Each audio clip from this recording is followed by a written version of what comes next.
هلا حبايبي، شلونكم؟ اليوم راح اسوي الصمون الحجري العراقي طريقة كل سهلة وما يحتاج لأي شيء، مكونات جدا بسيطة.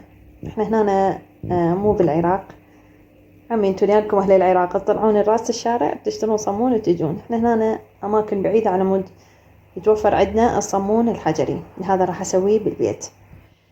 نحتاج عندي 5 أكواب من الطحين، ملعقة كبيرة من السكر، ملعقة كبيرة من الخميرة، ملعقة صغيرة من الملح، وعندي هنا نص كوب مي دافي.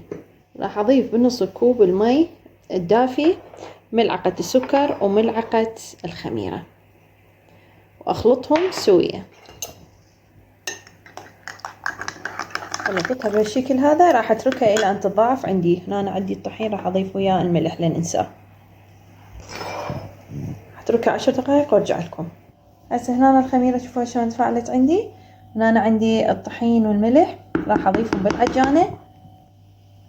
وانا ما ضفتهم بالعجانة راح اضيف خليط الخميرة عليه. هسه راح اضيف مي شوي شوي الى ان تتكون عندي عجينة متماسكة. طبعا المي يكون دافي، اضيف بيه شوي شوي واخلط. بهالشكل صارت جاهزة عندي. هعجنها شوي بيدي بهالشكل هذا، شوفوا.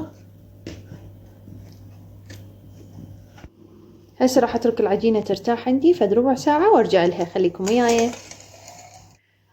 هسه هاي العجينة ولا ما تركتها ربع ساعة. هنا عندنا سطح ترشون عليه طحين، اي قطعة قماش انتي عندي تقدرين. تمام. هسه راح نقطع العجينة. هسه عندنا هاي العجينة راح اقطعها.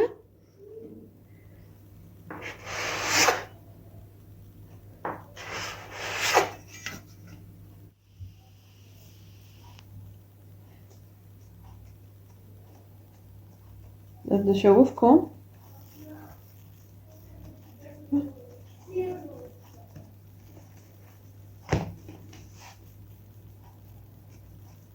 طبعا السطح اللي تفتحون عليه لازم يكون بيه طحين، عمود تفتحون عليه الصمونة. اوكي، شوفوا هالشكل هذا احلى صمونة صارت. هسه ورا ما فتحناهم راح ايضا نتركهم يرتاحون فد ربع ساعة. استخدمت الخبازة على مود اخبزهم، راح تطلع عالمية. نسيت حبايب، نسيت طبعا ندهن الوجه. طبعا هو مو ضروري، بس على مود شنو يصير بيه لمعة ندهنه بمي وطحين، يصير الصمون بيه لمعة. أريد أقولكم على شغلة مهمة، أهم شي بهاي المرحلة تخلون الصمونية تختمر زين.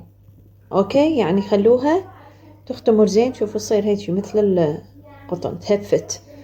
يلا تبدون تشتغلون بيها. لازم بهاي المرحلة تختمر زين. أويلي يابا، أويلي يمه. يا سلام على حبي وحبك، وعده مكتوب لي أحبك. يا سلام على حبي وحبك. أشوفكم الداخل مالته، شوفوا الجمال.